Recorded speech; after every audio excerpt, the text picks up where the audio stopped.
toi. Merci Céline. Donc, bonjour tout le monde. En premier lieu, merci à la GEM pour cette invitation. Merci pour l'accueil et puis la qualité des congrès d'année en année. Donc je vous remercie déjà de me faire confiance. Merci à tous aussi de venir m'écouter. Et puis surtout, merci de manière un peu égoïste de me permettre de parler de la motricité, c'est-à-dire ce qui anime quand même une grande partie de mon quotidien professionnel. Et donc on va essayer de voir ensemble. Alors ne prenez pas, vous allez voir, c'est un peu dense ce dont je vais vous parler. Ce ne sont pas des principes professionnels, hein, c'est une réflexion professionnelle sur mon parcours, parce que moi je viens du terrain, j'étais professeur d'EPS et j'ai mal tourné puisque j'ai continué mes études et ça m'a amené à la recherche et donc pour en arriver jusque-là, le parcours était intéressant, c'est-à-dire que dans une semaine, je pouvais me retrouver avec des petites sections, je pouvais me retrouver avec des CM2, puis des 5e, et puis des Master 1, et puis des gens qui préparaient l'agrégation CAPES, tout ça en une semaine, et donc j'avais un volume d'expérience motrice devant moi qui était assez important et qui m'a amené à réfléchir sur pourquoi un M1, un Master 1, donc quelqu'un qui a 22 ans, 21 ans, quand on fait un exercice où on apprend l'espace arrière, il tombe. Pourquoi ? Pourquoi quand on fait de la course avec un master, par exemple, on faisait avec des étudiants sur des petits jeux, ils avaient du mal à calculer leur vitesse et puis être capable de s'arrêter. Donc ils heurtaient un mur ou ils se heurtaient. Et finalement, la question que je me suis posée, c'est en voyant toutes ces expériences motrices, je me dis, mais finalement, il y a que des déficits moteurs. C'est terrible à dire, hein, mais il y a beaucoup de déficits moteurs. Quand je vois des gens marcher dans la rue, je me dis, tiens, ils ont des mauvais appuis. Alors, c'est une déformation professionnelle, je vis avec. Mais voilà, je crois qu'on fabrique de l'échec beaucoup en termes de motricité. Alors, on fait, vous faites, j'essaie de faire, mais malgré tout, on a un problème de formation et un problème de compréhension de ce corps moteur. Donc ce corps, on veut le faire lire, il faut qu'il lise, il faut qu'il compte, etc. Mais se mouvoir, c'est pas très grave, hein. On part du principe que la vie se chargera de faire bouger ses corps et de se développer. Ben, ça ne marche pas comme ça. Et c'est finalement le seul sens de mon discours aujourd'hui, c'est tout part de la maternelle. Donc tout part de vous. La mission, elle est énorme et il faut que vous l'appréhendiez et puis comprendre. Après, on a du temps pour se former. Mais si on n'a pas compris ça, eh bien, je dis toujours, il y a non-assistance à personne en voie de développement. D'accord ? Et puis non-assistance à personne qui se charge de ce développement, c'est-à-dire que pour la plupart, les collègues, vous, c'est-à-dire qu'on est peu ou mal formé. Donc on va essayer de voir ensemble comment ça fonctionne, comment ces corps fonctionnent et pourquoi ils sont oubliés. Alors ils ne sont pas absents parce que vous le savez comme moi, un élève ça bouge beaucoup. Donc on les voit bouger, on sait qu'ils bougent, mais on les a oubliés en termes de connaissances. C'est pour ça que je ne vais pas trop vous parler du corps et de l'espace. J'aurais pu dire que signifie un corps dans l'espace, que signifie votre corps dans l'espace, mais je vais plutôt parler du corps-espace. C'est-à-dire que le corps, c'est un espace, il faut l'appréhender, il est vivant, et puis il faut découvrir les possibilités de ce corps, quelles sont les limites de mon corps. D'accord ? Donc on va plutôt partir sur cette idée-là. Alors, le premier point sur lequel je voudrais attirer votre attention, c'est la vision prospective.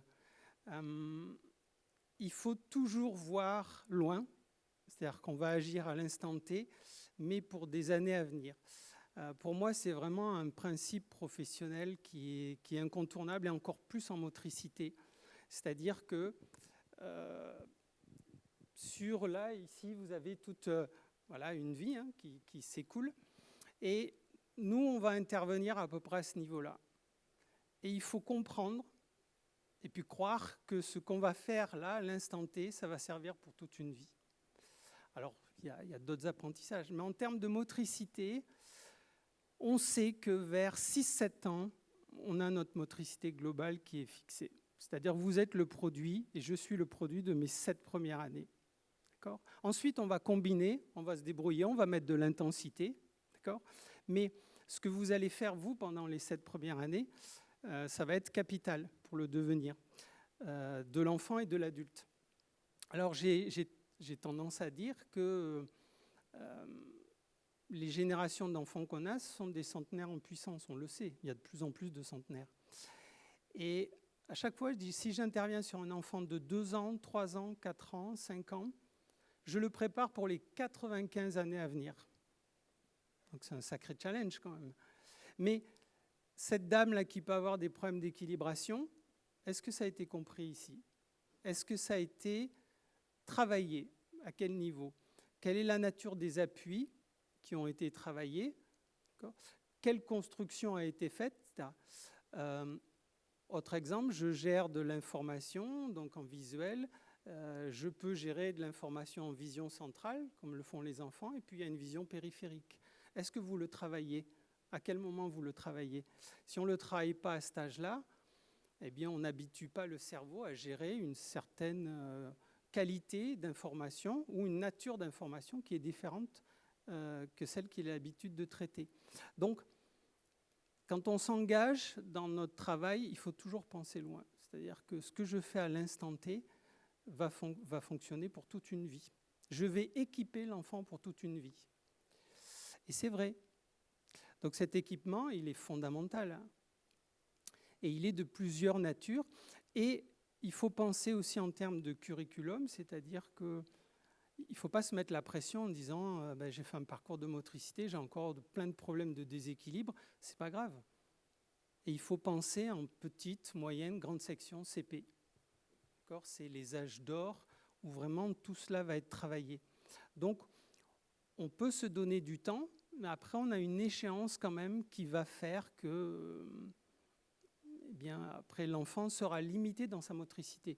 D'accord ? Donc, ça ne veut pas dire qu'on a des enfants qui vont rien faire, hein. Mais on habite un corps qu'on ne connaît pas, ou très peu. Et cette idée me gêne, c'est-à-dire qu'on a un corps, et puis nous, notre enjeu, c'est de découvrir ce corps, se l'approprier, et faire en sorte qu'on puisse faire plein de choses avec ce corps. On sait que ce corps est hétérogène. Il peut être petit, grand, on a des surcharges pondérales, on a un problème de souffle au cœur, on a des handicaps divers. Ce n'est pas le problème, ça. C'est avec ce corps dont je dispose, qu'est-ce que je peux faire ? Et notre mission, c'est d'accompagner les enfants au maximum de leur potentiel, quel qu'il soit. Et c'est ça, gérer l'hétérogénéité. Ce n'est pas un corps performatif, je m'en fiche, moi, qu'il soit le baby basket, ça ne veut rien dire pour moi. C'est quoi ? C'est la fédération qui veut recruter des petits basketteurs ? Non, c'est l'éducation physique et sportive doit se porter sur tous les enfants. Et donc, on a des marges de manœuvre qui sont très différentes, extrêmement différentes. À chaque fois que je vais dans une classe, que je travaille avec des enfants, je découvre des choses, je découvre des potentiels qui sont complètement différents. On sait qu'il y a des stades de développement, des apprentissages. Et puis je peux tomber sur des enfants qui explosent toute la nature des stades, qui vont très très vite, et puis d'autres qui stagnent à un certain niveau. Donc la marge de manœuvre, elle est énorme, elle est difficile, mais il faut garder l'idée qu'on accompagne, on est là pour accompagner ce développement moteur au maximum. Et j'aime aussi l'idée qu'être bien dans sa peau, ça prenne du sens en éducation physique et sportive. C'est-à-dire, quel que soit mon corps, quelles que soient les possibilités, je l'assume et je vis avec ce corps. Et vous savez comme moi que la motricité, elle est compliquée. Et pourquoi elle est compliquée ? Parce que, historiquement, elle est peu prise en compte, surtout dans notre culture, la culture de l'intellect. Et puis la motricité, elle va mettre en jeu celle de l'enfant, mais aussi la vôtre. C'est-à-dire à quel moment vous-même vous agissez. C'est-à-dire que les corps parlent à l'insu de notre plein gré. D'accord ? Ici, vous signifiez des choses. Moi, je signifie des choses. Si je descendais à votre niveau, je signifierais un certain nombre de choses. Donc, cette motricité, elle est bombardée d'affect et elle ne peut fonctionner qu'avec l'affect, y compris dans ce qui est supposé être le nec plus ultra, c'est la pratique sportive de très haut niveau. Vous voyez très bien que vous avez des athlètes de très très haut niveau qui maîtrisent la motricité, mais qui s'effondrent parce que le mental, parce que l'affect, etc. Donc, il va falloir aussi travailler sur cette dimension de l'affect, c'est-à-dire pour accompagner les enfants, travailler sur le statut de l'erreur, sur l'acceptation de l'échec, etc. Toutes ces choses qui vont permettre d'aller le plus loin possible dans ce parcours de motricité, dans cette aventure motrice. Je vais vous montrer, toujours dans cette idée de prospective, ce que nous avons produit pendant des années et que nous continuons de produire. C'est-à-dire que je vais prendre le contre-pied, je vais vous montrer des enfants de collège. Et vous allez voir ce que fait un enfant de collège en motricité. Petit exemple de badminton. Je ne sais pas si vous voyez ces deux jeunes filles qui essayent d'échanger le volant. Donc vous avez cette jeune fille-là qui lance le volant, elle rate, passe à côté. Donc coïncidence, donc ici on a une motricité qui demande maîtriser l'outil, c'est-à-dire la raquette, envoyer une balle, faire des calculs pour pouvoir frapper le volant le plus haut possible. Elle n'y arrive pas. Donc elle prend la deuxième solution de lancer en cuillère vers le bas. Toujours production d'échecs. Et regardez celle qui est à gauche, votre gauche, elle lui dit mais réduis et accroche la raquette, c'est-à-dire qu'au lieu de le prendre en bout de manche, elle attrape carrément la raquette, comme une poêle, elle rapproche. Et comment ne pas déprimer en voyant ça? D'accord?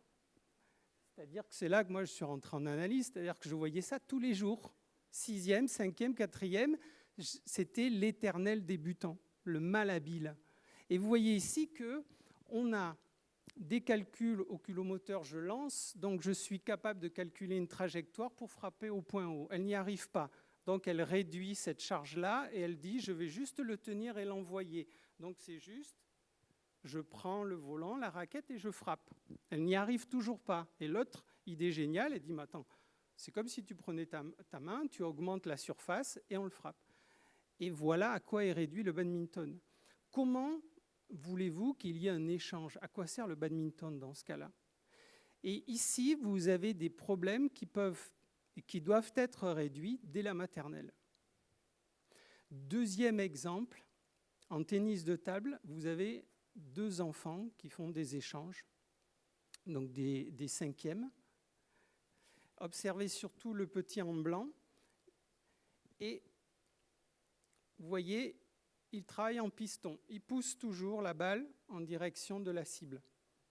Bon, vous allez me dire, il joue au tennis de table. Hein. On pourrait même dire au ping-pong, parce qu'on ne peut pas dire que c'est un niveau très élevé. Donc, il y a un échange de balles.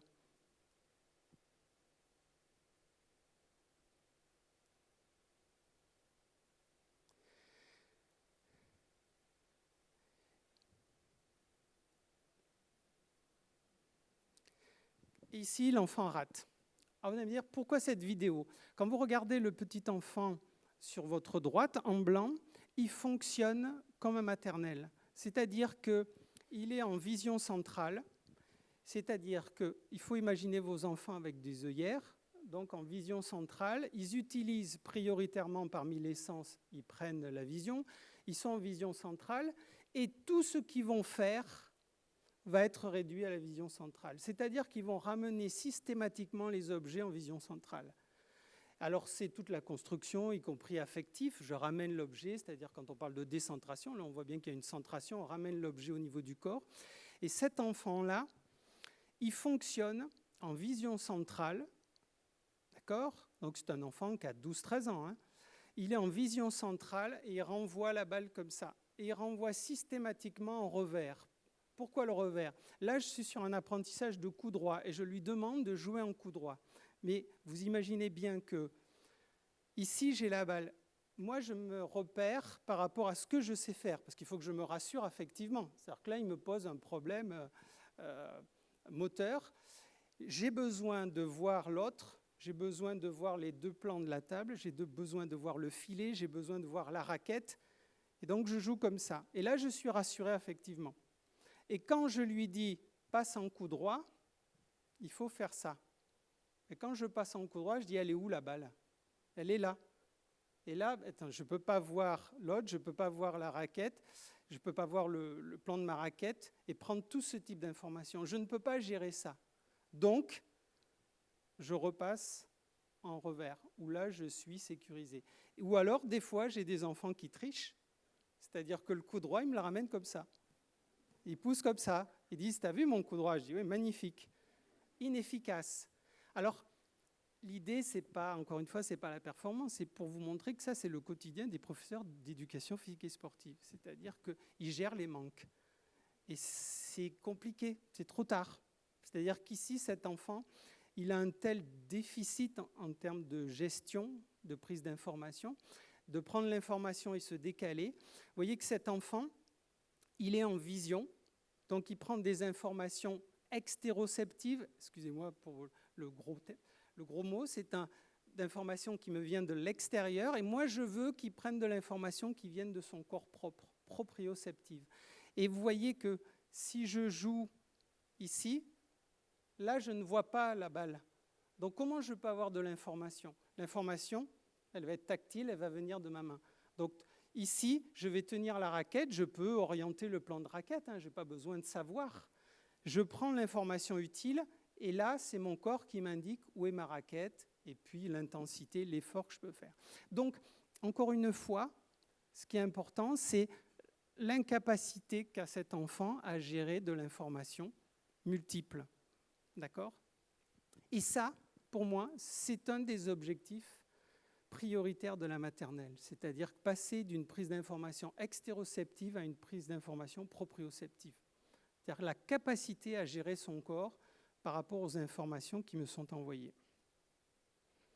Alors, ici, donc on voit que on a des déficits, puis je vous ai évoqué tous ces déficits qu'on retrouve à tous les âges de la vie. Et nous, on nous propose des programmes avec des compétences. Donc, on va gérer, nous, les compétences et on va essayer de dire qu'est-ce qu'il y a derrière ces compétences. Donc, on s'appuie sur ces compétences et on va adapter ces équilibres. On va avoir un parcours de motricité, d'accord ? Communiquer avec les autres, on va faire de la danse, on va faire des rondes, collaborer, coopérer, on va faire le jeu des déménageurs et puis agir dans l'espace. Enfin, bref, on peut faire des tas de choses. On peut les amener à la natation. Mais le problème, c'est qu'on a du mal à cerner les véritables enjeux. C'est-à-dire quels sont les enjeux moteurs qui sont posés à la maternelle. D'accord ? Donc on en a conscience, on peut le voir, et on a une certaine forme d'impuissance à agir là-dessus. Je pense notamment sur notre incapacité à nous décentrer des moyens. C'est-à-dire que nous prenons les moyens comme objectif. Et ce n'est pas ça l'éducation physique et sportive. Le centre, c'est l'élève. C'est son développement moteur. Un élève, je vous ai dit, c'est un être de désir, mais c'est aussi un être biomécanique. Et notre travail, c'est d'apprendre à gérer cette biomécanique. Comment ça fonctionne ? D'accord ? Parce que ce n'est pas inné. Donc, on n'a pas forcément des milieux extrêmement sollicitants. Moi, je travaille beaucoup en ethnomotricité, donc je vois des peuplades dans le monde entier. Je vais vous en parler un petit peu tout à l'heure. Il y a des milieux qui sont extrêmement sollicitants, mais le milieu parisien n'est pas un milieu extrêmement sollicitant. Quand je vois le nombre d'enfants qui arrivent dans les bras aussi à la maternelle, donc où est la motricité ? Peut-être montée d'escalier, des appartements. Très peu d'enfants sont dans des clubs, avec les limites que posent les clubs. Donc finalement, cette motricité, elle n'est pas si appréhendée que ça, elle n'est pas sollicitée, donc elle ne peut pas se développer. Elle se développe beaucoup dans les cours de récréation, par exemple. Alors, des fois, je vois des séances de motricité, je me dis, tiens, finalement, c'est plus intéressant ce qui se passe en cours de récréation, parce qu'il y a tellement d'interactions. Et on voit aussi que ce qui peut être intéressant, on tombe dans un paradigme sécuritaire qui fait qu'on va limiter un certain nombre d'apprentissages parce que la sécurité nous tombe dessus, à juste titre. Mais on a cette problématique des compétences derrière lesquelles on ne sait pas quoi mettre. On sait mettre des moyens, on sait mettre ce qu'on appelle des APSA, des activités physiques et sportives. On sait éventuellement les animer, les mettre en œuvre, mais que viser derrière ces APSA, c'est plus compliqué. L'école, ici, on voit que c'est un sujet qui intéresse. C'est-à-dire que le législateur, et c'est le paradoxe de la maternelle, c'est-à-dire que le législateur, c'est le seul endroit où on peut faire de la motricité au quotidien. C'est écrit dans les textes. Vous avez entre 30, 45, 1 heure si affinité de motricité tous les jours. Vous n'avez pas d'intervenant extérieur, donc nous devons gérer cette motricité. Donc il y a un intérêt du législateur depuis toujours. Mais c'est un intérêt en disant de toute façon, on est dans un âge de développement moteur, donc c'est normal qu'il doit y avoir de la motricité. Mais quand on étudie les programmes, on voit que rien n'est dit. On ne nous aide pas à enseigner cette motricité. Et puis, on part sur d'autres items que ceux sur lesquels on devrait travailler, c'est-à-dire qu'on détourne le problème. L'EPS propédeutique, ça a été sa problématique historique. L'EPS sert quasiment à tout, sauf à développer des corps. Ben non, l'EPS sert à développer les corps. Donc donnez-moi des objectifs moteurs. Quand je vois les étudiants, je dis non, on n'est pas là. Tout à l'heure, on parlait avec une collègue de maintenant c'est EPS et maths, EPS et TIS, EPS tout court. Non, ça pourrait être intéressant aussi. Donc on a des objectifs moteurs qui sont propres, qui nous sont assignés, mais qu'on nous donne du temps, mais on ne nous forme pas. Et puis, donc on ne nous donne pas les moyens de bien enseigner cette éducation physique. Donc, on se perd en paradigme. On n'est pas dans le bon paradigme. Et en attendant, cet élève-là, il attend. D'accord ? Donc, il va vivre ses propres expériences motrices, il va faire des choses. Mais si vous concevez l'éducation physique et sportive par de l'animation, par de mise en place de situations pédagogiques, vous confortez l'élève dans ce qu'il sait faire. On verra tout à l'heure sur le lancer. Je sais lancer d'une certaine façon. Si on maîtrise, si on met plein de situations, donc ça va être extrêmement ludique. On peut jouer sur les couleurs, sur les matériaux à lancer. Il lancera toujours de la façon dont il s'est lancé. D'accord ? Il ne va pas tenter d'autres expériences. Et finalement, on va le conforter, mais on ne va pas l'enrichir. Le champ des possibles en motricité, il est infini. La nature des lancers, les possibilités qu'on peut faire. Et on est dans une école où il faut que l'enfant expérimente un maximum de motricité la plus diversifiée possible. D'accord ? Un verbe d'action, les locomotions par exemple, vous marchez, vous courez, vous sautez, vous grimpez. Donc ce sont des formes de locomotion. Mais rien que marcher, comment on peut marcher ? On peut marcher en mettant un pied devant l'autre, on peut marcher en pas chassé, on peut sautiller, ce sont des motricités différentes. On peut marcher à reculons, on peut marcher en s'arrêtant, en reprenant de la vitesse, etc. Donc vous voyez que les seules limites, c'est vous. Mais les situations pédagogiques, vous en aurez beaucoup. Donc encore une fois, revenons sur le paradigme de quel objectif moteur. Qu'est-ce que je vise ? Et une fois que j'ai compris ça, les moyens, c'est pas, on peut prendre n'importe quel moyen. On peut prendre des APSA codifiés. Donc si vous voulez faire de la gym, si vous voulez faire du baby basket, vous faites, ce ne sont que des moyens. Mais je peux aussi créer mes propres situations. Une vieille chaussette avec du sable, ça va aussi bien pour un enfant que les balles, les nouvelles balles de motricité qui coûtent extrêmement cher, etc. Donc c'est mieux comprendre ce corps. Et j'insiste là-dessus, la société n'est pas là pour nous aider, quoi. C'est pas un enjeu essentiel. Les nouveaux programmes, c'est pas encore la motricité, hein. Alors, on nous fait gesticuler 30 minutes, cycle 2, cycle 3, donc ça, c'est des effets d'annonce, c'est de la politique, mais ça ne veut rien dire, c'est ridicule. D'accord ? On fait un plan d'aisance aquatique, c'est super, mais comment on aide les enseignants à amener les enfants de grande section à la piscine ? On fait comment ? C'est tellement anxiogène d'amener un petit bout à la piscine. Il faut les accompagner, il faut les former. Et oui, c'est fondamental. Nous générons de l'échec avec notre plan natation. C'est-à-dire qu'on débrouille les enfants, on les amène cycle 2, cycle 3, mais combien d'enfants savent réellement nager quand ils arrivent en 6e ? Quand vous regardez l'historique de ce plan natation, vous voyez que c'était fin cycle 3. Puis après, on a dit, bon, 6e qui a été intégré, on dit, bon, on peut aller jusqu'au collège. Là, dernièrement, on a dit, bon, si vraiment ils n'y arrivent pas, on va jusqu'en 3e. Terminale, après, il n'y a pas de limite. Hein. Donc, mais si on repensait la chose, si on se disait, mais si on les amène plus tôt, c'est du bon sens. Amenons les enfants en grande section. Qu'est-ce qui se passe ?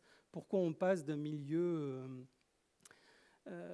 liquide avec la maman, les bébés nageurs, et pourquoi il y a cette rupture ? Pourquoi on a des aquaphobes au CP ? Et comment le temps qu'il faut pour amener un enfant qui a peur de l'eau, alors qu'on peut travailler ça plus tôt, plus vite, ça sera pris en œuvre. Et puis c'est un milieu extrêmement riche, le milieu aquatique. Il y a toutes les pertes de repères, les appuis sont complètement différents. Donc on serait beaucoup plus efficace dans notre plan de natation si on commençait tôt. Alors il y a ce plan d'aisance aquatique qui arrive, mais qui, encore une fois, n'est pas suivi de... Et puis, nous questionnons sur les enfants qui ont des problèmes moteurs. Donc, alors là, je ne vous parle pas de tout ce qui se passait avec ce confinement, où là, on commence à nous dire il y a quand même de sacrés problèmes moteurs. Il y a quand même des maladies cardiovasculaires qui sont en explosion. On a quand même des enfants qui sont en surcharge pondérale. C'est un vrai souci. Oui, mais que fait-on ? L'important, c'est qu'ils sachent lire, écrire, compter. Mais que ce soit des débiles moteurs, excusez-moi l'expression motrice qui n'est pas de moi, enfin l'expression qui n'est pas de moi, ça, c'est pas un problème, ça. Donc, on a des enjeux sociétaux, on a des réponses en termes de temps, mais on voit qu'elles s'effilochent au fur et à mesure. Nous, sur Paris, on a des professeurs de la ville de Paris. Eh bien, on a 3 heures de motricité. Quand on en arrive à avoir 1 heure, 1 heure et demie, mais bon, c'est pas grave. Et après, on se questionne sur pourquoi ils sont excités, pourquoi ils ne sont pas attentifs aujourd'hui, pourquoi vendredi après-midi, c'est compliqué. Peut-être parce que le corps dit des choses, il faudrait l'écouter. Donc ce corps-là, il faut le penser avec, par exemple, des patrons moteurs de base qui travaillent la locomotion, qui travaillent les projections, réceptions d'objets, qui travaillent l'équilibration, qui travaillent les manipulations d'objets. Et qu'est-ce que ça veut dire, ça ? D'accord ? Donc on a cité tout à l'heure la locomotion. Projection d'objets, c'est lancer des objets. Ça, c'est jouissif. Les enfants adorent lancer des objets. Mais lancer un objet, il y a tellement de façons différentes de lancer un objet. Et surtout, le lancer va me signifier quelque chose. C'est-à-dire que la manière avec laquelle je vais lancer, moi, professionnel, va me dire où l'enfant en est dans son développement moteur. Encore une fois, on est sur des moyens. La dissociation segmentaire, quand est-ce que nous la travaillons, à quel moment ? Qu'est-ce que ça signifie ? Jusqu'à quel point ? Jean Petit qui danse à 2 ans, Jean Petit qui danse, vous connaissez toute la comptine, qui danse avec le doigt. Fabrice, 2 ans, Jean Petit qui danse avec le doigt, c'est ça. Je tourne autour de mon doigt. Et pour arriver à cette dissociation, il y a quand même un petit travail à faire avant. À quel moment ? Pourquoi la dissociation segmentaire ? Je vais vous dire, les enfants lancent comme ça.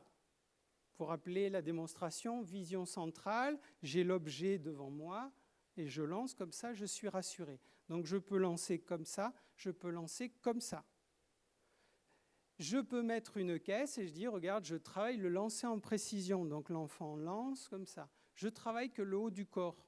C'est bien, mais ça ne suffit pas. Explorons toutes les possibilités. Donc lancer comme ça, c'est comme si vous faisiez un lancer de fléchette.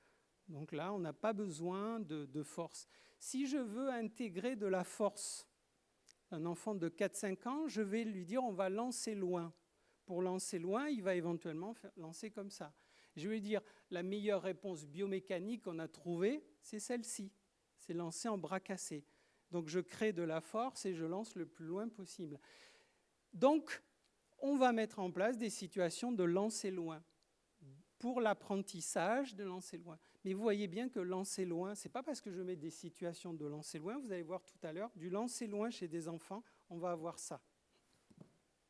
D'accord ? Je n'ai pas de lancer loin. J'ai une désorganisation motrice. Et pourquoi je ne peux pas lancer loin ? Parce que si je suis comme ça, j'ai un point de fuite, je peux lui dire « tu lances le plus loin possible ». Et l'aménagement matériel, ça ne veut rien dire. Hein. Je peux mettre des zones de couleurs, je peux faire Euro Disney, tout ce qu'on veut. Si je suis comme ça, je vois, et ça part là.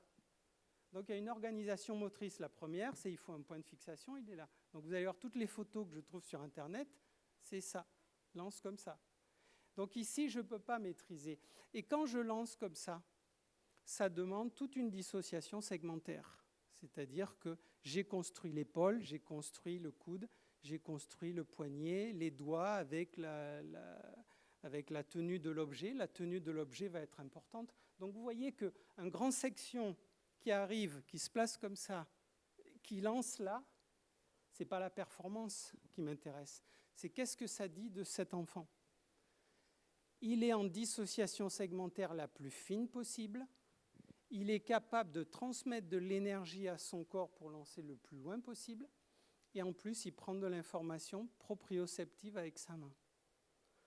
Et vous voyez que ce n'est pas le point d'arrivée qui m'intéresse, c'est le chemin pour arriver à ça.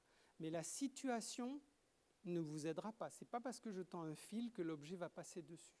Donc il y a tout un corps qui a à construire avant. Et si on n'a pas cette construction, si on ne pense pas à ça, cette prise d'information, ce temps passé à construire son corps, le toucher, le manipuler, d'accord ? Si on ne se donne pas du temps, eh bien on ne construit rien du tout. D'accord ? Nous sommes tous déficitaires en termes de motricité, que ce soit en termes de prise d'information. Donc on a à construire, vous voyez, ces dissociations, ce schéma corporel, alors qui est en perpétuelle évolution, la gestion de l'information, prise d'information visuelle. Comment vous sollicitez les enfants ? Est-ce que vous êtes des informations auditives, visuelles, kinesthésiques ? Est-ce que vous touchez les enfants ? Est-ce que vous les manipulez ? Vous savez qu'un enfant est en imitation, bien souvent, mais l'imitation ne suffit pas. Donc à quel moment j'interviens sur l'enfant ? À quel moment je corrige le geste ? Et puis l'image corporelle, c'est-à-dire l'image qu'a l'enfant de lui, c'est-à-dire que créer les conditions de la réussite. Peu importe le chemin, et encore une fois, un être de désir, alors il faut aussi le décentrer de ce désir, mais il faut construire autour de l'affect et rassurer, parce que la motricité, c'est un des endroits où l'échec va éclater aux yeux de tous. Je peux faire une erreur sur ma feuille, une erreur de calcul, personne ne le sait. Où j'ai vu des enfants qui levaient par l'ardoise, ils voient qu'ils se trompent, hop, ils corrigent, comme ça. Par contre, si je fais une roulade avant et que je roule sur le côté ou que je plante la tête et que je ne roule pas, eh bien là, l'échec, il est cuisant. Et ça peut être irréversible, c'est-à-dire un échec devant tout le monde, on sait l'impact que ça peut avoir. Donc, il faut construire les conditions de la réussite avec la bienveillance. Et puis, donc, il faut être très rassurant en motricité parce qu'on peut avoir ce type de problème. Alors, une petite vidéo sur la dissociation. Vous allez voir plein d'exemples. Alors, ce sont des vidéos que j'avais déjà passées, mais elles sont parlantes.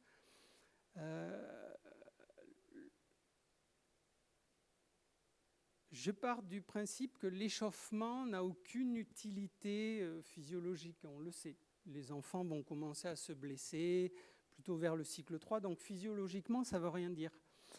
Mais malgré tout, je le maintiens, je ritualise ce moment d'échauffement. Pourquoi ? Parce que l'éducation physique et sportive, c'est un apprentissage de gestion de la vie physique future. toujours en termes de prospective. Et si je commence avec ces enfants de 3-4 ans en disant « nous allons faire une activité, pour ne pas se faire mal, nous allons nous échauffer ». Qu'est-ce que ça veut dire s'échauffer? D'accord? Qu'est-ce que ça veut dire ne pas se blesser? Et ça, c'est le paquet cadeau. Mais le cadeau à l'intérieur, c'est on va toucher l'épaule, on va mobiliser l'épaule, on va échauffer l'épaule. Je vais utiliser ma main. Ma main, c'est quoi l'intérêt? C'est je regarde mon épaule et je la nomme. Donc j'augmente le champ lexical anatomique. D'accord? Et vous pouvez y aller. On peut aller là, sur la nuque, on peut cheville. Donc vous pouvez aller vers le maximum de termes par rapport au corps. Je la vois, je la mobilise et je la touche. Je la vois, je la nomme, je la mobilise, proprioceptif, et pour augmenter l'information, je touche. Parce que ma main, c'est quand même le meilleur capteur qui existe au monde. Donc en frottant mon épaule, j'envoie de l'information au cerveau qui construit l'image de mon corps. Donc je veux que les enfants mobilisent les différents segments du corps. Et puis, si on va mobiliser la cheville, eh ben on va bouger la cheville, on va la nommer, on va la montrer et on va la faire bouger. Et quelquefois, il faut que nous, on aille faire bouger, parce que ça ne bouge pas. Tout à l'heure, on va voir les appuis. Un enfant, le pied, il est comme ça, vous avez la cheville et c'est soudé. C'est comme ça ne bouge pas. Et comment vous voulez travailler les appuis si on avance comme ça? D'accord? Un enfant avance comme ça. Mais quand vous regardez la nature, c'est quand même assez bien fait. On a un talon, une voûte plantaire et des orteils. Si on nous a fait ça, c'est parce qu'on a, encore une fois, amortissement par le talon, équilibration par plante des pieds, et je pousse avec les orteils. Si ces parties-là ne sont pas nommées, si elles ne sont pas touchées, construites, engrammées dans mon cerveau, comment je vais faire pour développer mes appuis? Comment je vais dérouler mon pied? D'accord? Donc, une fois que vous avez compris ça, il faut dissocier le pied de la jambe. Donc, ça s'appelle la cheville. Je prends la cheville et je la mobilise. Et une fois qu'elle est mobilisée, ça y est. D'accord? Vous avez votre petit bonhomme dans la tête et puis au niveau de la cheville, ça s'éclaire. C'est mobilisé. Et après, je sollicite. D'accord? Donc, après, on marche ou on plante des clous avec le marteau. Ben là, je construis le talon. Et puis après, on marche à plat comme l'éléphant et on fait du bruit. Donc là, je sollicite la partie équilibration. Et après, je veux marcher comme la girafe le plus grand possible. Donc là, je suis sur la pointe des pieds. J'ai construit les 3 temps et après, je fais le culbuto, avant-arrière. D'accord? Et là, la seule misère que vous faites, c'est au podologue. D'accord? Parce que les enfants, voilà, vous leur avez appris, à part s'ils ont les pieds à plat, mais vous avez travaillé les 3 temps de la motricité et de l'appui au sol. Mais quand on travaille l'équilibration, moi je veux bien qu'on travaille l'équilibration, on peut faire des parcours de motricité, mais l'équilibration c'est quand même des appuis, c'est 1 ou 2 appuis, ou 3 ou 4, mais si vous êtes sur des appuis podo du pied, ben vous êtes sur un appui puis un autre appui, mais à quel moment il a été construit? Donc je peux mettre des situations où ça bouge, mais il faut qu'à un moment donné je construise cet appui, et puis c'est pour toute une vie. Après, si mon appui est solide, je pourrais courir vite, courir loin, etc. etc. Quand je continue à aller voir des enfants, enfin des élèves au bac, c'est pas normal que j'ai des enfants qui courent pied à plat. D'accord? Des élèves en terminale, évaluation bac, ils courent pied à plat. Donc c'est quelque chose qui, encore une fois, n'a pas été construit. Donc ce petit, là, on fait un échauffement et on échauffe les poignets. Et vous allez voir que le poignet, il est fixé avec l'avant-bras et ça ne bouge pas. Et ça l'énerve. Et du coup, à la fin, il prend et il casse le poignet parce qu'il voit que les autres arrivent à le bouger. Et du coup, lui, il le casse en disant « Mais non, c'est moi qui dirige quand même ». Donc vous voyez, c'est tout le bras qui tourne. Et là, ça y est, là, il a cassé. Et puis là, il s'arrête et donc il s'agace. Vous avez la jambe droite qui bouge. Donc ici, dissociation, tête. Et vous voyez que c'est, enfin vous allez voir, pardon, que c'est tout le buste qui part, avec des problèmes de déséquilibre.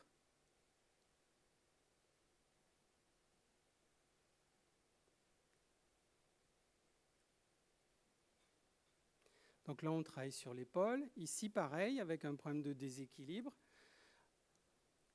Donc j'ai nommé, je leur ai dit, la main, le cou, on met la main derrière la nuque, on frotte la nuque. Et vous savez comme moi que si vous frottez une partie de votre corps, eh bien, vous avez des sensations tout à fait particulières, réafférentes, qui montent et qui nous indiquent, qui nous donnent des sensations, des perceptions.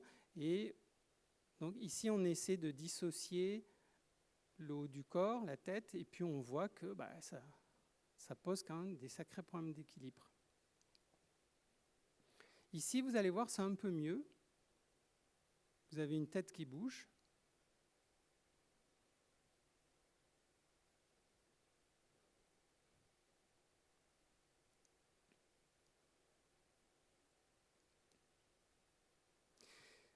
Ici, en termes de motricité, dissociation, vous avez cet enfant qui découpe son camion de pompier qu'on va mettre sur une frise. Et vous avez la motricité extrêmement fine, c'est-à-dire vous avez la main droite qui découpe, c'est pas simple, hein, la tenue du ciseau, et puis vous avez en même temps la main gauche qui tourne, donc on a une vraie dissociation, comme les batteurs de jazz, il est capable de dissocier les deux, ou les pianistes, et puis ce qu'on ne voit pas à l'image, c'est que de temps en temps, il décentre le regard et il discute. Donc en même temps qu'il découpe, il tourne sa feuille avec la main gauche et puis il descend, c'est-à-dire qu'il se permet de ne pas utiliser la vision pour guider et vous pouvez observer la qualité du découpage. Ce n'est pas 1 centimètre à côté du bord. Donc ici, on a une motricité très très fine avec une dissociation main droite, main gauche qui est très importante. Alors cette dissociation, elle est importante. Alors elle va commencer par quoi? Elle commence, on a 2 lois, hein, c'est la loi céphalo-caudale, c'est-à-dire on commence par la tête et on finit par le bas. Donc c'est toujours l'espace bas qui est mal construit, c'est-à-dire que ce qui va être difficile pour un enfant, c'est ça. Parce qu'il faut construire l'espace bas, donc ça veut dire qu'ici, je suis capable de fléchir, de mettre en tension et repousser sur mes jambes. Donc c'est un apprentissage qui est complexe. Et vous avez beaucoup de fake chez les enfants. C'est-à-dire vous avez beaucoup d'enfants qui font ça. D'accord? Et beaucoup de maîtresses qui me disent, t'as vu la dissociation? Non, c'est faux. C'est-à-dire qu'on n'est pas dans sauter, on est dans tomber. Je fléchis, je me redresse et je tombe. Alors que le saut, ce que je veux voir moi, c'est la flexion et je pousse avec mes jambes, c'est-à-dire une mise en tension. Donc ce que m'indique ce saut, c'est la capacité qu'a l'enfant à dissocier le haut du bas, mettre en tension et pousser. D'accord ? Donc c'est le déplacement comme la grenouille, etc. Donc voilà des petits exemples. Un autre exemple, donc on part du haut vers le bas, et puis on va, les premières dissociations, c'est ceinture scapulaire, pelvienne, 2 grandes ceintures, au bas, c'est ça. Ça paraît tout bête, mais ce n'est pas construit, ou très mal.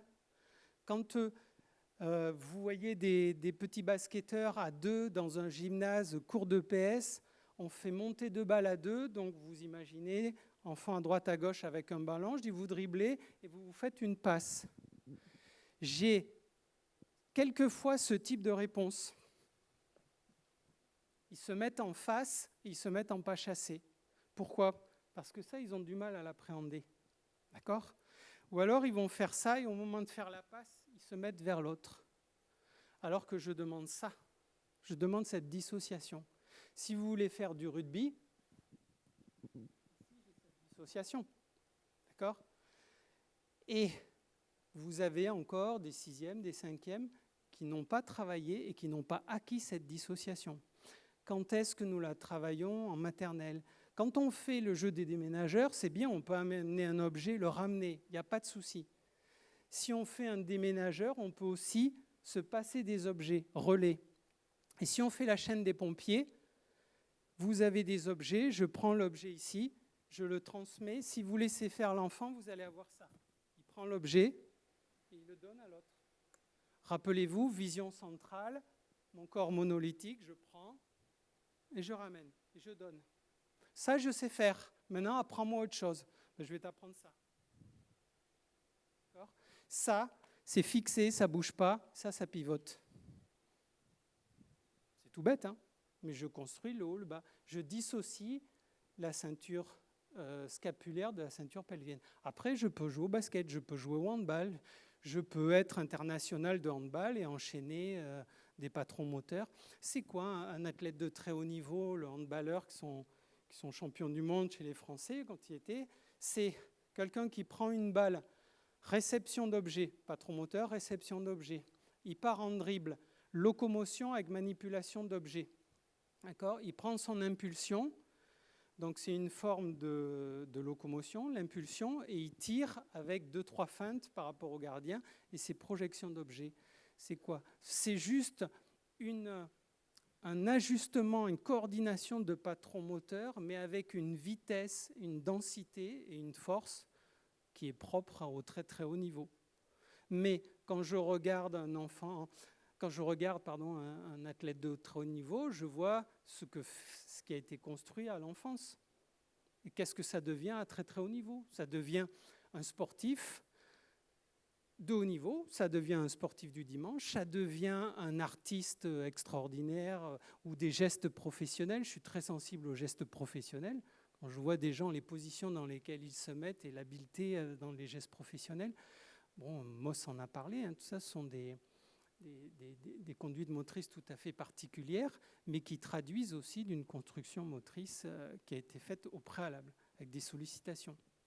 Prenons l'exemple de l'équilibration.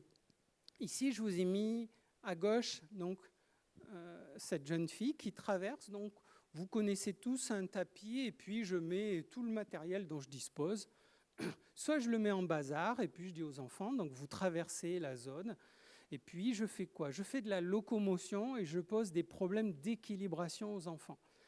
On est d'accord ? Donc je suis dans des patrons moteurs avec des problématiques d'équilibration. Mais on voit qu'on peut repenser la chose. Et la repenser, c'est en fonction du parcours que je propose, je vais avoir des objectifs différents. C'est-à-dire qu'il y a un bazar a priori, d'accord, mais qui en fait est tout à fait ordonné. Le premier parcours, la ligne 1, vous voyez que ce sont des briquettes et les enfants, sur lequel elle est en train de s'engager, ce sont des briquettes, des briques qui sont positionnées à intervalles réguliers et qui sont en translation. Donc vous avez l'enfant qui traverse la zone. Je ne lui pose aucun problème en termes de prise d'information. Il traverse la zone. Je lui pose juste un problème de pose d'appui. Alors je peux lui dire, tu vas mettre 2 pieds sur une brique ou alors 1 pied sur chaque brique. Vous voyez, ici c'est un peu plus large, mais ici c'est un parcours très simple. Petite section, tout va bien. Ici, vous avez le même parcours. D'accord ? Ce sont des briques, mais vous voyez que les briques vont en s'écartant. Et puis surtout, j'ai modifié la trajectoire. C'est-à-dire que j'ai plus quelque chose de rectiligne, mais je l'amène à anticiper sur des trajectoires. Donc, c'est un parcours avec des objectifs qui sont différents. Le troisième parcours, il faut mettre un pied, cette fois-ci, je joue sur la couleur. D'accord ? Donc, ce sont des objets rouges, mais vous voyez que les objets ont des surfaces d'appui qui sont complètement différentes. C'est-à-dire que ici, je mets le pied dans un cerceau ou un petit anneau. Ici, c'est un petit galet, une brique. Après, j'ai un cylindre renversé, etc., etc. Donc, je pose des problèmes vraiment de prise d'appui. Et bien entendu, alors après, vous habillez, vous scénarisez la scène, vous faites tout ce que vous voulez. Donc, il y a des piranhas. Si on tombe, on va se faire croquer. Des crocodiles. Donc, vous mettez ou pas votre scénario. Le parcours numéro 4, vous avez c'est pareil, des objets avec des problèmes d'équilibration, avec des trajectoires tout à fait différentes. Et le cinquième parcours, c'est que l'enfant doit poser le pied sur les cylindres, donc avec très peu de surface, et ce sont des objets hauts. Donc il y a un vrai problème d'équilibre. Vous voyez que rien qu'avec cette situation, j'ai des tonnes. Avec cette proposition d'aménagement, j'ai des tonnes de situations. L'enfant, je peux supprimer le rôle équilibrateur des bras, vous savez aussi bien faire que moi. Donc, je peux aussi faire des enfants qui se croisent, d'accord ? c'est-à-dire qu'ils vont dans un endroit. Je peux aussi faire des enfants qui partent à droite, à gauche, certains qui vont dans ce sens-là, d'autres qui vont dans ce sens-là, d'autres qui vont... Donc je peux mettre un enfant, plusieurs enfants sur le parcours, etc. Donc ça, c'est une situation où l'équilibration a été travaillée. On a travaillé les appuis, on a déchaussé les enfants, ce qui est très important. Sinon, comment avoir des sensations si on est... Alors, je sais que ça pose problème, je sais qu'il faut du temps, déshabiller, rhabiller, enfin poser les chaussures, mais c'est tellement plus riche. Je préfère que vous fassiez 15-20 minutes de travail sur les appuis plantaires plutôt que garder des chaussures où ils n'auront aucune. Et au contraire, ça va perturber l'équilibration. Donc il y a tout un travail vraiment qui est à faire par rapport à ça. Ici, locomotion.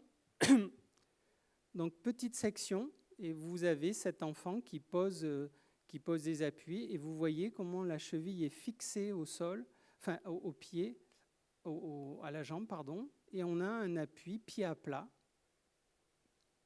Donc c'est-à-dire qu'on n'est pas en talon, on n'est pas en pointe de pied, on est pied à plat.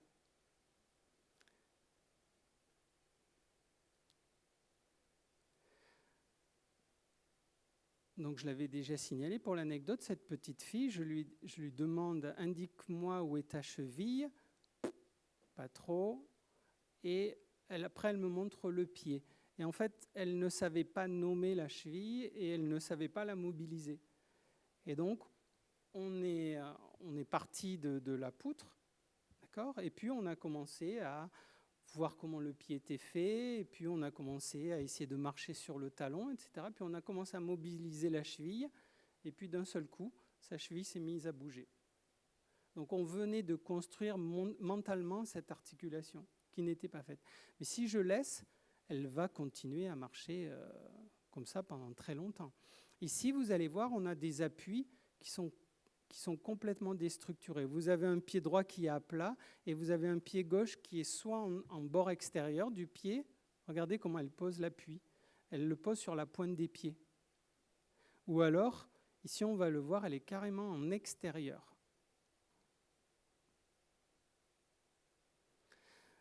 Un enfant qui va courir vite, il va avoir tendance à courir sur la pointe des pieds.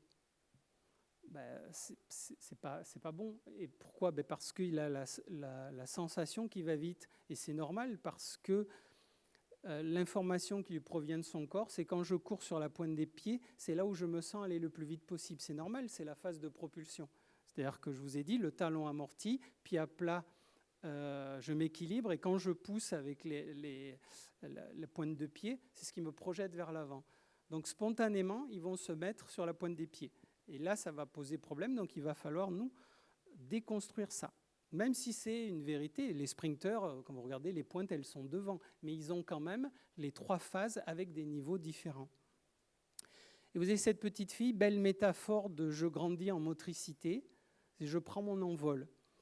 Donc, elle était qu'en quadrupédie, elle ne veut pas partir, je la sollicite, et là, on n'est que dans l'affect. Je ne veux pas. Donc, je te séduis, je fais des jolis sourires. Et moi, je dis non, je suis incorruptible, donc tu dois essayer de marcher sur la poutre.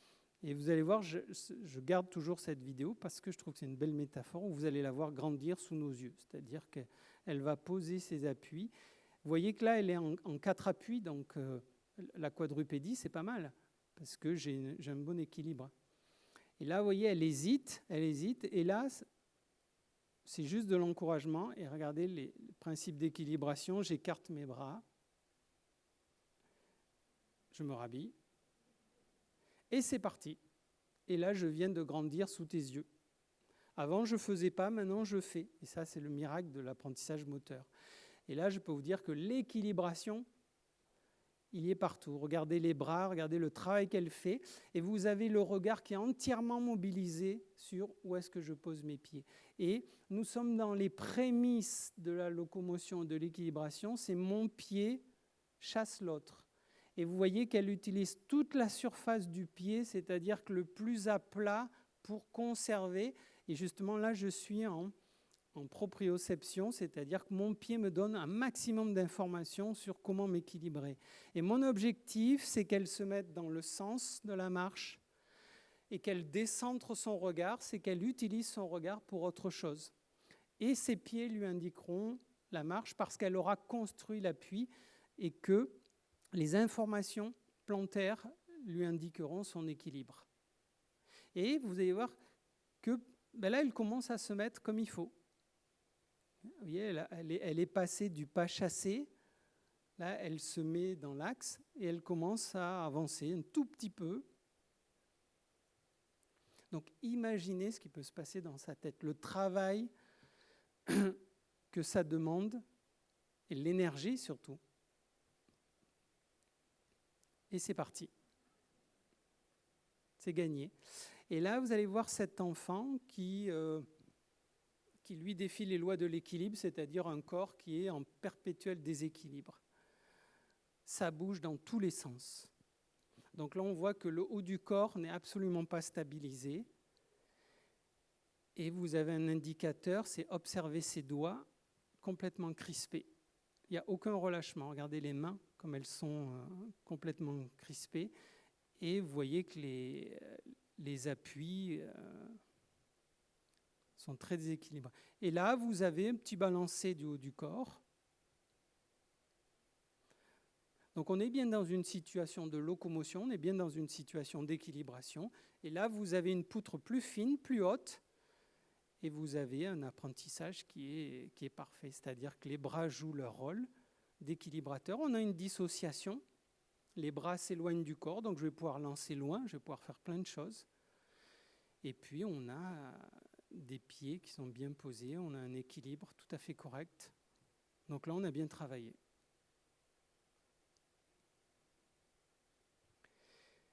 Ici, un petit danseur. Qu'est-ce que je recherche dans la danse ? Bien sûr, il y a des enjeux culturels, il y a des enjeux affectifs, il y a des enjeux de créativité, mais il y a aussi des enjeux moteurs, encore une fois.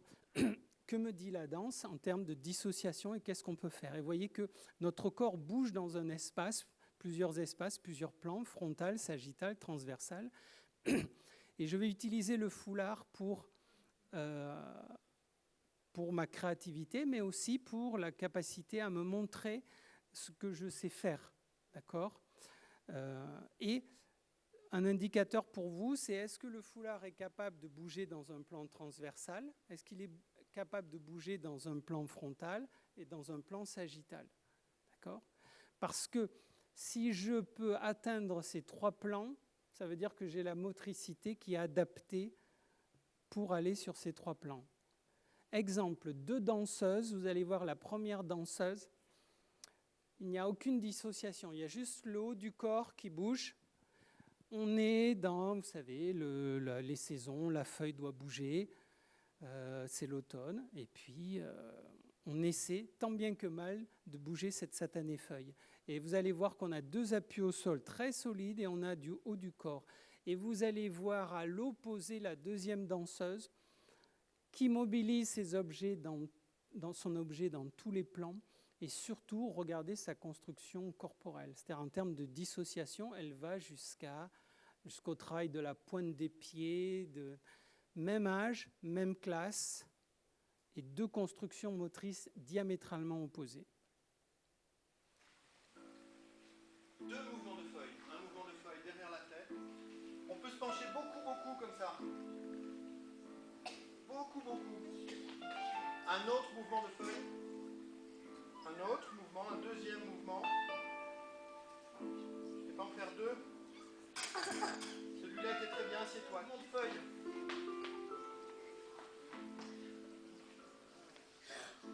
Ça, c'est un mouvement de feuille qui danse. Un deuxième mouvement, c'est lequel ? Sur le côté maintenant. Très bien. Qui peut montrer encore ? Merci. Voilà, donc 2 exemples de motricité diamétralement opposées.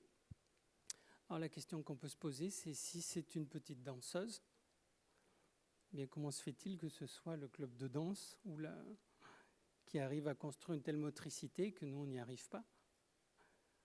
Ici, vous avez donc ce fameux lancer loin, donc le lancer à bras cassés, et vous voyez que toutes les organisations motrices ici sont fausses. Alors, est-ce que c'est important ou pas? Ben oui, parce que si c'est de la biomécanique, si on veut lancer loin, ce sera le résultat de notre action motrice. Mais encore une fois, ce qui m'intéresse, c'est voir le cheminement et la construction qui a été faite. Et on voit ici que vous avez ce qu'on appelle le lancer à l'amble. À l'amble, c'est si vous marchez comme ça. Là, je marche à l'amble. Donc, pour la dissociation, déjà, l'équilibration, c'est le bras bouge à l'opposé de ma jambe. Et ici, je lance à l'amble, c'est-à-dire que j'ai mon bras qui est du même côté que ma jambe. Et je vous ai expliqué que biomécaniquement, ça n'a pas d'intérêt. Et pour lancer loin, il faut que je crée de l'énergie que je vais transmettre à mon objet le plus loin possible. Donc ça demande la dissociation segmentaire. A-t-elle été créée, construite? Ça demande de la proprioception. A-t-on joué avec les objets qu'on va lancer? Lance-t-on des objets différents? Lance-t-on un objet que je peux écraser? Un objet qui est dur? Est-ce que je lance un petit vortex, une espèce de petite fusée? Donc on a des lancers différents. Donc on a de la manipulation, construction des sensations. Et puis on a la création de l'énergie que je transmets à l'objet que je lance en grande section. Et pour faciliter, pour guider le cerveau, donc je pose mon micro, je tends un fil et je dis montre-moi avec ton doigt le fil. D'accord? Et là j'ai la bonne organisation motrice. Pourquoi j'ai la bonne organisation motrice? Parce qu'en montrant le fil, ici j'ai le bon angle d'envol. Et en le construisant d'un point de vue moteur, je sais que je vais avoir un résultat. Donc il se positionne, montre-moi le fil, et là il lance. Et là ça va en lancer très loin. Et là ça devient magique. Parce qu'au début, tu me demandes de lancer dans la zone jaune au fond, et puis je refais le décor, je lance à côté. Et là tu m'as appris, en fait par l'organisation motrice, à comprendre mon geste. Et alors vous allez me dire, oui mais finalement c'est un bête apprentissage, c'est du technicisme. Non. Parce que moi, ce qui m'intéresse, c'est la variété des réponses motrices que j'ai en termes de lancer. Et là où ça m'intéresse, c'est à la fin, je fais plein d'îlots. Il y a des lancers en précision, il y a des lancers loin. Et ce qui m'intéresse, c'est l'enfant qui est capable d'arriver, de prendre le bon objet, de s'organiser. Il faut lancer loin. Je suis comme ça. Ici, j'ai besoin d'un lancer en précision. Je fais ça. Je me rapproche. Et ça m'en dit long sur la construction motrice et à ma capacité à piloter mon corps. C'est ça qui m'intéresse. D'accord ? Et si j'arrive à faire ça, donc je travaille sur la prise d'informations extérieure, extéroceptive, et puis les sensations Mais vous voyez tout le travail qu'il y a à faire. Est-ce que j'ai construit l'épaule? Est-ce que j'ai manipulé les objets? Etc., etc. Donc on a tout ce travail-là qui est intéressant. Du macroscopique au microscopique, vous avez adapté ces équilibres. On propose un parcours. Très bien, donc on va faire un parcours. On est dans la compétence, mais qu'est-ce qu'on travaille? D'accord? Qu'est-ce qu'on fait? Donc, éventuellement, on nomme des patrons, on dit bon, on est dans de la locomotion et des équilibres, comme les enfants que vous avez vus tout à l'heure. D'accord? Mais est-ce que vous avez pensé aux appuis? Donc, a-t-on déchaussé les enfants? A-t-on travaillé les appuis? A-t-on marché avant sur du dur, sur du mou? Est-ce que j'ai pris, par exemple, un tapis sous lequel j'ai mis des balles de différentes natures, donc des balles qui s'écrasent, c'est-à-dire qu'en marchant, on voit que mes appuis vont être complètement différents. Est-ce que le tapis est suffisamment rigide avec les balles pour bouger? C'est-à-dire que et si vous mettez un tapis avec des manches emballées dessous, par exemple, votre tapis va bouger comme ça. Et donc, vous avez l'enfant qui va bouger comme ça, antéro-postérieur, d'accord? Et il va s'équilibrer. S'il se met comme ça, là, il va surfer, d'accord? Donc là, on va passer de l'extérieur vers l'intérieur. Donc, vous voyez que la façon dont je le positionne, ça va avoir une incidence sur la façon dont il va mobiliser ses articulations. Et le nec plus ultra, c'est récupérer des vieilles balles de tennis dans un club de tennis. Ils en ont des tonnes, ils ne savent pas quoi en faire. Vous les mettez sous un tapis, vous protégez avec d'autres tapis, et vous avez votre tapis qui bouge dans tous les sens. C'est super ludique, ils adorent. Et là, vous construisez toutes les situations merveilleuses que vous voulez, c'est-à-dire que je les mets dessus, déjà ils montent et ça bouge dans tous les sens. Je peux vous dire que toutes les articulations sont sollicitées, ils sont en permanence en recherche d'équilibre. Et puis après, je dis, allez, on est à 2, et puis on bouge à 2. Donc là, on va trouver un équilibre en binôme. Puis ensuite, je leur dis, bon, maintenant qu'on a pris de l'assurance, on va essayer de courir en traversant le tapis, sachant qu'il va un petit peu bouger. Et donc là, je vais prendre de la vitesse en essayant de m'équilibrer. Oui. Et donc, ce sont des aménagements matériels simples. Je les ai échauffés avant, on a travaillé, on a marché comme, on a échauffé les chevilles, tout ce que vous voulez. Donc, on a construit l'appui, on l'a mobilisé, et ensuite, on expérimente cet appui dans des situations particulières.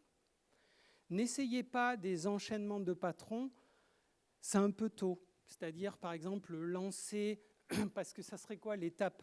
Une fois que j'ai construit le lancer loin, ça demanderait à ce qu'il y ait 1 ou 2 pas d'élan. C'est compliqué.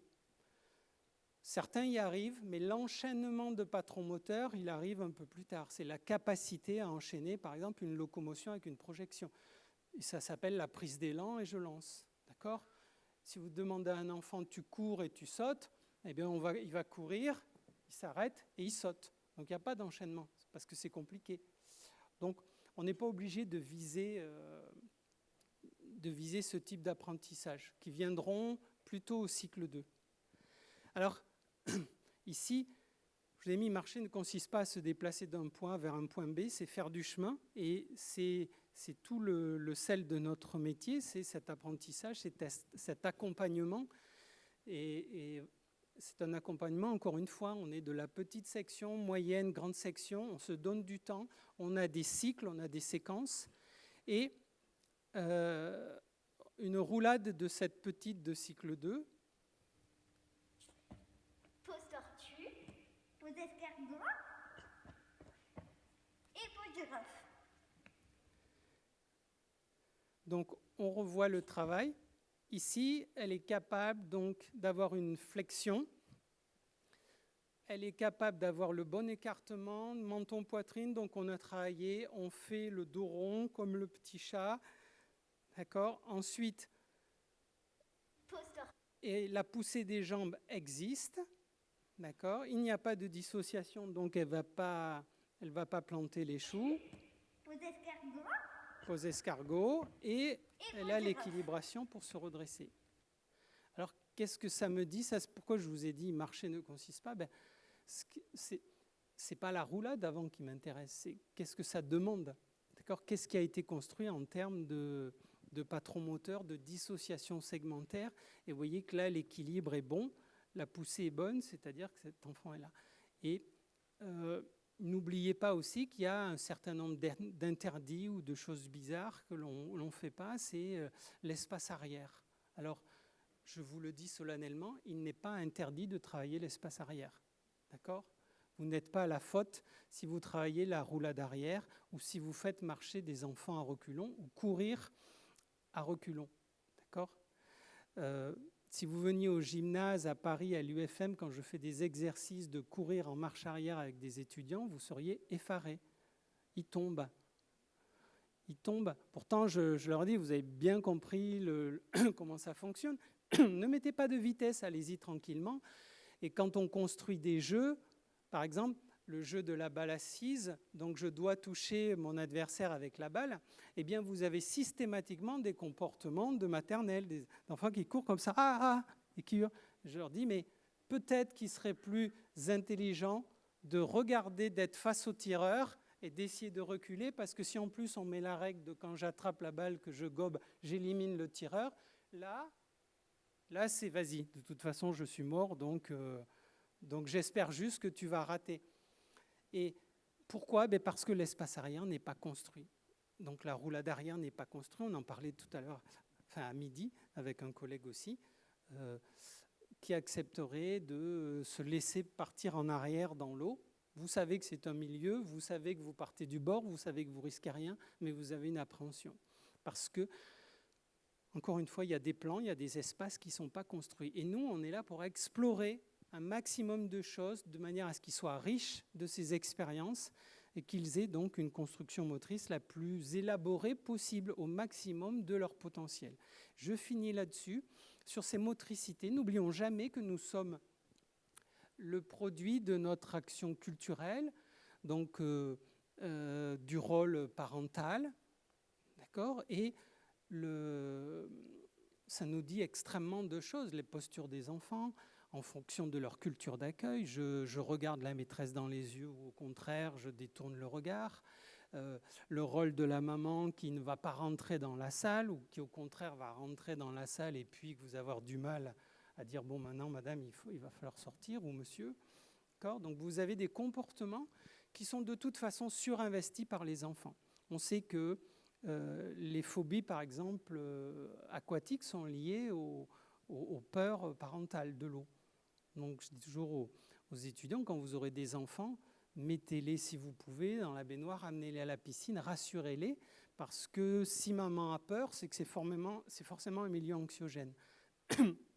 Donc il faut aussi nous-mêmes vaincre nos peurs, les comprendre, et chaque culture va nous en dire, et ici vous avez tout ce qui est lié aux techniques de maternage. Donc ça veut dire quoi ? C'est-à-dire que quand l'enfant vous arrive à 2 ans ou 3 ans, il a du moins une certaine forme de construction motrice qui est liée à sa culture d'accueil. D'accord ? Est-ce que l'enfant a été porté ? Est-ce que là, vous voyez, c'est les nouvelles poussettes qui avancent en même temps que vous faites votre jogging, donc c'est génial. L'enfant n'est pas du tout sollicité, ou vous avez des techniques de portage. Et vous avez aussi les techniques de maternage qui sont liées au massage. Et regardez cette vidéo qui a été faite en Côte d'Ivoire chez une amie. Et l'enfant est amené chez une dame pour être massé. Et regardez comment il se construit à l'insu de son plein gré. Donc elle sollicite les articulations.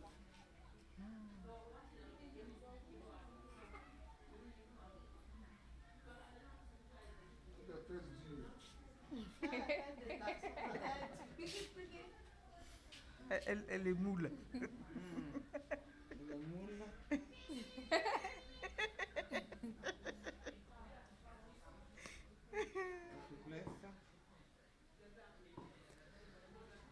Donc, vous voyez, elle sollicite les articulations, elles sont touchées, elles sont massées. Donc l'enfant, il prend plein d'informations et il se construit. Déclenche ta poitrine. Déclenche ta poitrine.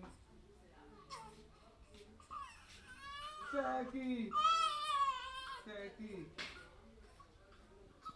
Donc moi, je m'occupe des enfants des gens.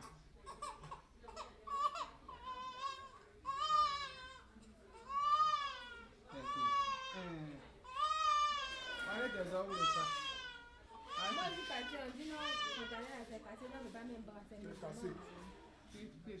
Chez la femme, il y a une femme à battre. Je l'ai massé en même temps, il a dormi. Et voilà, ça marche. Après le massage, gris. Voilà le résultat que ça a donné.